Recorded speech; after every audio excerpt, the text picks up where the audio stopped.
వచ్చే నెల 12న ఎన్నికలు వద్దట కార్మిక సంఘాలు డిమాండ్ చేస్తూ ఉన్నాయి. రాష్ట్రంలో మున్సిపల్ ఎన్నికలను ఫిబ్రవరి 12న నిర్వహించవద్దని రాష్ట్రంలోని పలు కార్మిక సంఘాలు రాష్ట్ర ఎన్నికల సంఘాన్ని కోరాయట.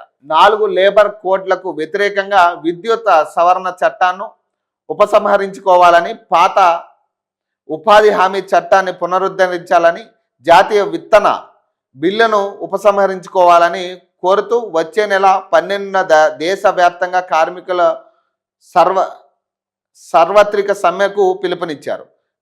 కార్మిక సంఘాల నాయకులు తెలిపారు. ఫిబ్రవరి 12న ఎన్నికలు జరుగుతుంటాయని మీడియాలో ప్రచారాలు జరుగుతూ ఉన్నాయి. వారు ఎన్నికల సంఘం దృష్టికి తీసుకువచ్చారు. శుక్రవారం మాసప్ ట్యాంక్లోని రాష్ట్ర ఎన్నికల సంఘం కార్యాలయంలో కమిషనర్ రాణి కుముదినికి కలిసి వినతి పత్రం సమర్పించారు. వినతి పత్రం సమర్పించిన సంఘాల్లో ఐఎన్టీయూసీ, ఏఐటీయూసీ, హెచ్ఎంఎస్, అలాగే సిఐటియు, బిఆర్టియు, టియుసిఐ, ఐఎఫ్టియు సంఘాల నేతలు ఉన్నారట.